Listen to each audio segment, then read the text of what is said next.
First of all, I want to thank everyone who came out today to show their support for the 900 plus people picked up and brutalized by the Toronto police at the G20 last weekend.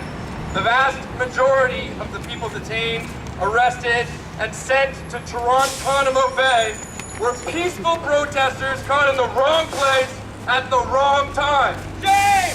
Shame!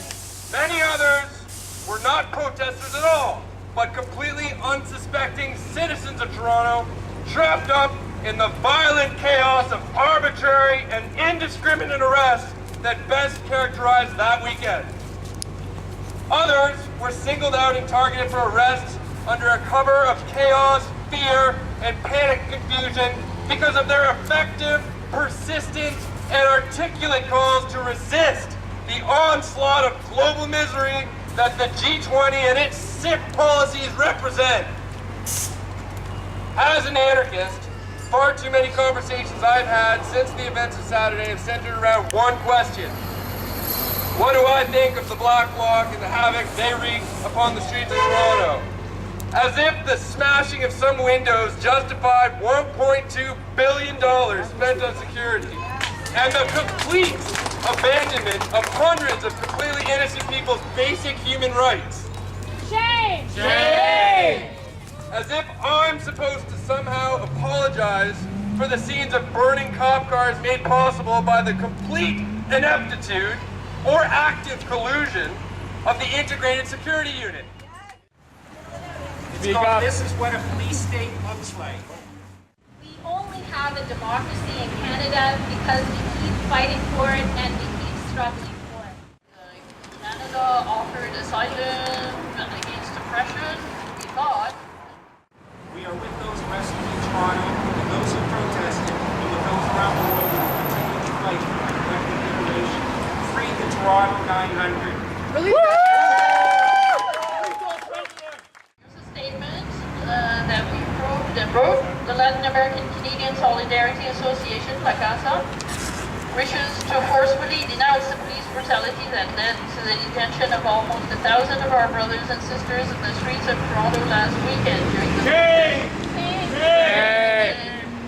the protests against the G20 summit, an event which ended in a complete failure politically and economically for the peoples of the world and was a disgraceful waste of over $1 billion of taxpayers' money.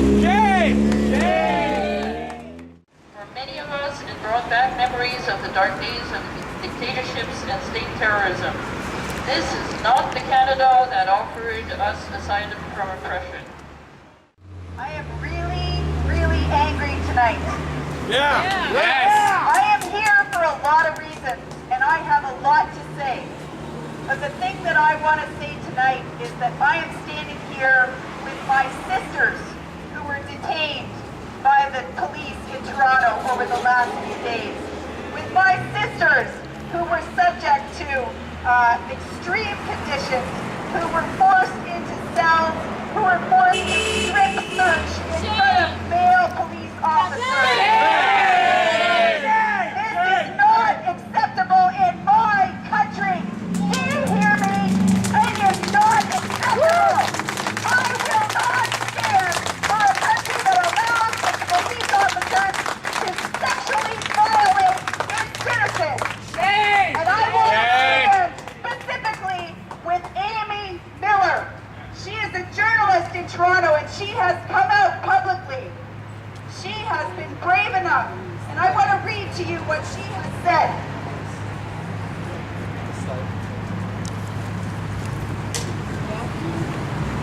She was on her way, and I hope the police are listening to this because this is your brothers!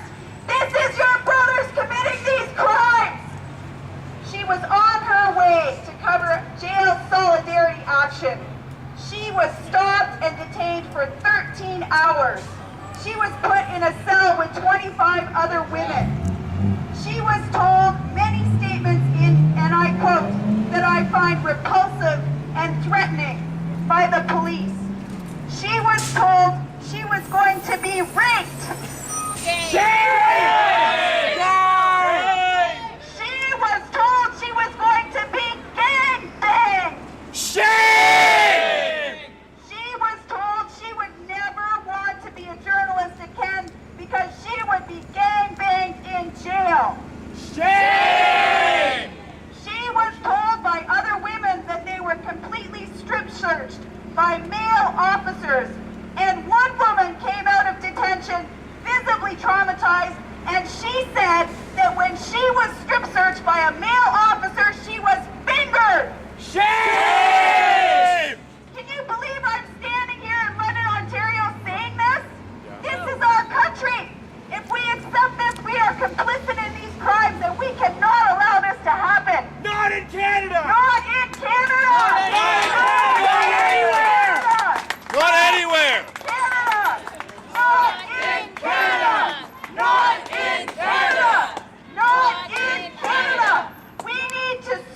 cannot stop talking about this until the police and our government understand that we do not accept this. This is not business as usual in Canada. Canada Day is a dark, dark day for me, and I will mark it as such. And I will make sure that the police and our government continue to know that we will stand together for what is right. We will stand for our rights as people, as human beings, and as women. And we will not accept this. The people united will never be defeated. The people united will never be defeated. The people united will never be defeated. The people united will never be defeated. Being at the G20 summit march in Toronto, I found it absolutely shameful. The conduct of the police was unacceptable. It was disproportionate. It was unprecedented. And I can assure you that we in the labor movement, and I've already contacted leaders at the Ontario Federation of Labour and the Canadian Labour Congress, and urged them to speak out against the unacceptable police brutality and the conditions of detainment and the violations of human rights. Great people of Honduras were saying when resisting the coup that toppled their democratically elected president 1 year ago, they fear us because we have no fear. And that was the case in Toronto last weekend. And here in London today, might I add, our government fears its own citizens when they mobilize against global injustice and the lack of democracy. Our response is and will be, we are not afraid. We are not afraid. We are not afraid. We will not be intimidated by your billion-dollar security apparatus. We will continue the struggle for justice. I was at the Quebec City protest in 2001. Again, there were shameful violations of human rights. A lot of that, in my opinion, was swept under the carpet and was never handled. I think we have an opportunity now with what's happened in Toronto. It was horrific, it was terrible, it was unacceptable. But we've got an opportunity to make some changes so that we have the right at all times to peaceful protest. So thank you for being here, and let's keep up the struggle here. Let me tell you another thing about a few of the conditions. May I first see a show of hands? Who was in the Toronto Film Studio this weekend? You are heroes, my friends. I saw you too. On Canadian soil, let me tell you, I never thought it could happen. No phone call, no food, no water, no washroom, No justice, shoes, no peace. no clothing. I was strip searched. They threatened to finger me. They threatened to beat me. I asked for socks. They said, well, if you get socks, you're losing your face to our baton. Shame. It was absolutely atrocious. Ladies and pardon? Handcuffed to full time. Very, very tight. Let me tell you, it wasn't a pleasant experience.